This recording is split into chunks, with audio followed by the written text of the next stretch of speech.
Doctor Diego Valadez, la conversación de anoche terminó cuando decías tú que la presidenta electa Claudia Sheinbaum está siendo mal asesorada, como se nota en su comentario, su mensaje en el ciberespacio, en lo que es una obvia respuesta al embajador Ken Salazar, de que en 43 de 50 estados en la Unión Americana los jueces son resultado del voto popular. Y yo te digo que no necesariamente está mal asesorada. Eso mismo ya había dicho el exministro Arturo Saldívar Lelo de la REA, pero entiendo que es una mentira. Y yo creo que pues aquí, con respeto lo digo para la señora Sheinbaum, pues fue chamaqueada por Saldívar. Bueno, tenemos un elemento objetivo. En el documento del gobierno americano leído y entregado por el embajador de Estados Unidos, se hace alusión a la elección de jueces en Estados Unidos y se dice que es un fracaso. Me sorprende mucho que una autoridad mexicana corrija a las autoridades americanas y les diga que están equivocados y que lo que está pasando en su país es maravilloso y acertado. Y como si el sistema o el método de elección, que son 4 o 5 en los estados donde sí se realiza esa forma de selección, vaya a ser similar con lo que propone aquí la iniciativa de López Obrador. Sobre todo porque no conocemos el cártel de California, ni el cártel de Arizona, ni el cártel de Boston, ni el cártel de Nueva York. El de Texas, a que aludió Ken Salazar. Pues lo que va a intervenir aquí para la elección de los jueces federales y locales, pues son los cárteles de la droga. Y también lo dice el embajador americano. Y a eso no hay respuesta. ¿O sí hubo respuesta? No, tienes razón. Ahora, lo han centrado, sobre todo el presidente López Obrador, en algo así como si fuera una opinión y le llama injerencista del embajador.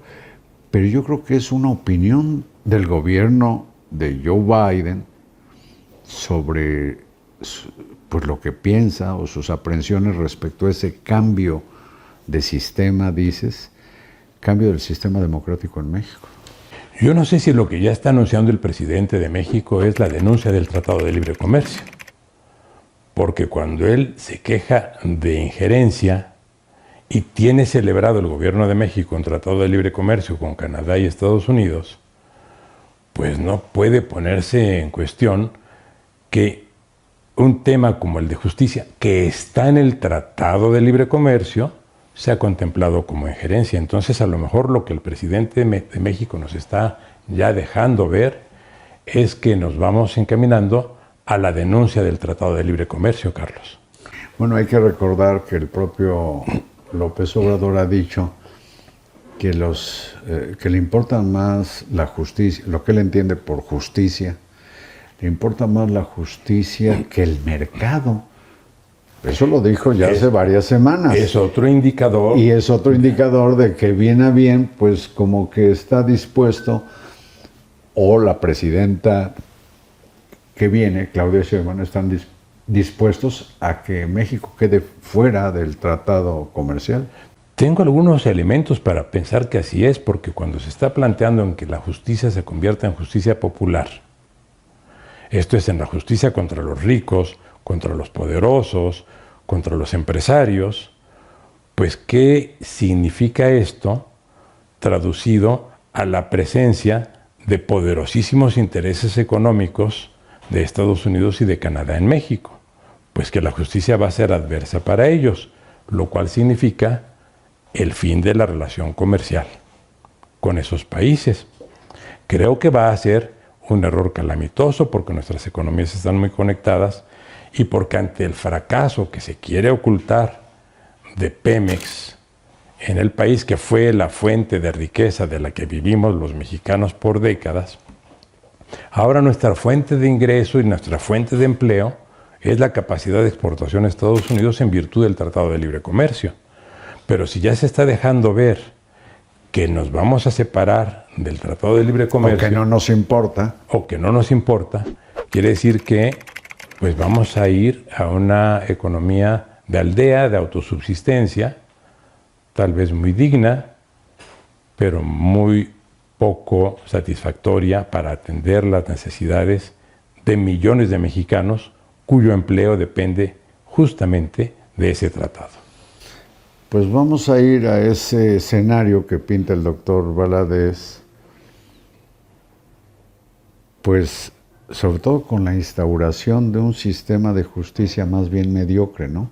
Y pienso yo, Diego, tan mediocre, que uno de los requisitos que están en el artículo 96 de la Constitución que propone la iniciativa de López Obrador, dice que uno de los requisitos de los aspirantes a jueces y magistrados deberán presentar, entre otras cosas, 5 cartas de recomendación de sus vecinos o de personas que los conozcan. Pienso que la tienen más difícil los jefes de manzana en una colonia popular de superar la prueba que presentar 5 tristes cartas de recomendación, ¿no? Carlos, a mí no me asustaría una justicia a la que tú llamas mediocre, porque finalmente puedes capacitar a las personas, puedes decir, vamos a prepararlas, Pero es que esa preparación es dentro de la carrera judicial. Sí, pero digamos, la mediocridad puede ser superada, pero yo creo que vamos a algo peor. Vamos a una justicia de facción, porque de lo que se trata justamente es de que se haga justicia de partido, justicia de clase y justicia de facción. Y esa no tiene remedio, porque esa no es justicia. Esa es una forma de discriminación de todos aquellos que no piensan como el que va a impartir justicia, y el que va a impartir justicia piensa como el que lo nombró. De manera que lo que se nos está planteando es algo inédito en la historia de México. En 200 años. En 200 años. E inédito en la historia de cualquier país con la densidad demográfica y económica de México. Lo están haciendo en Bolivia, pero ve las encuestas de Bolivia. En Bolivia en este momento, con instituciones demoscópicas locales, el Tribunal Popular, que es la Corte Constitucional, tiene un 21% de aceptación pública frente a la Suprema Corte de Justicia de México, que a partir de todos los ataques que le han hecho el presidente, la presidenta electa, los miembros del partido, todos los dirigentes políticos de Morena, sigue teniendo un 53% de aceptación popular, más de 2 veces y media la de Bolivia. Pese al linchamiento público. Pese al linchamiento público, al acoso sistemático. Y en el caso de Bolivia, por cierto, tan cerca de Bolivia y tan lejos de la medicina nórdica, o la mejor del mundo que prometió el presidente. Y en materia de justicia, perdóname, nosotros tenemos 5.5 jueces por cada 100,000 habitantes y Costa Rica tiene 25. ¿Por qué no pensar en Costa Rica como nuestro modelo de justicia? Y no en Bolivia. Y no en Bolivia. Bueno, decía que en Bolivia, en la votación de ministros de las cortes importantes, que son los que nombran a los jueces en la estructura judicial hacia abajo, la abstención es de más del 70%. Así es. Y cuando no les conviene que haya votación, no hacen votación y prorrogan su mandato. Eso acaba de hacer la Corte boliviana. De manera que cuando aquí en México no se ponga de acuerdo, por ejemplo, el Congreso para elaborar la lista de candidatos, pues es tan sencillo como decir que no haya elecciones y que sigan los mismos. Ya ves lo que están haciendo. O rifarlos como en una feria de pueblo, en la tómbola. O modificar la Constitución. Ya ves que van a modificar la Constitución para prorrogar el mandato de los integrantes del tribunal, nada menos que del el Tribunal Electoral del Poder Judicial de la Federación. De manera que se abren todas las opciones una vez que en un solo poder se concentran el Poder Judicial, el Poder Ejecutivo el poder legislativo y el poder de cambiar la Constitución. Esto no ha existido nunca en el país, por eso te digo que estamos cambiando de sistema.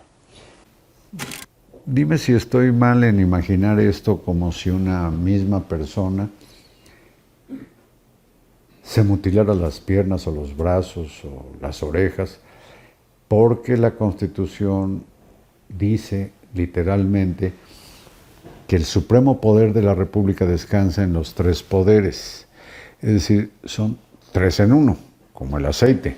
Va a ser como la Trinidad. Como la Tres Trinidad. poderes distintos y una sola persona verdadera. Bueno, pero así ha sido, y de pronto esa única persona que está representada en tres poderes descuartiza uno de ellos y se apropia del otro. Sí, porque tiene además un cuarto poder, que es el de reformar la Constitución.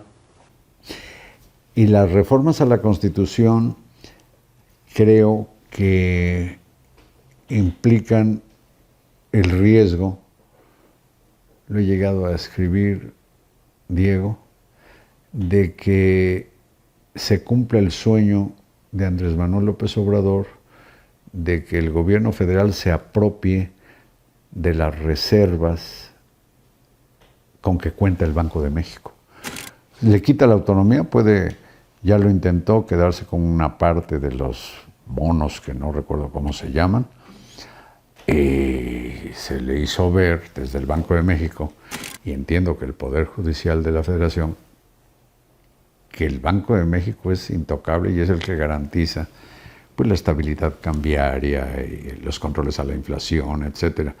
Pero hay 230,000 millones de dólares en divisas. El Banco de México es tan intocable como la Suprema Corte de Justicia y el Poder Judicial, que ya vimos que sí lo van a tocar. ¿Tan tocable? Tan intocable como los organismos constitucionales autónomos, y ya vimos que también los van a acabar.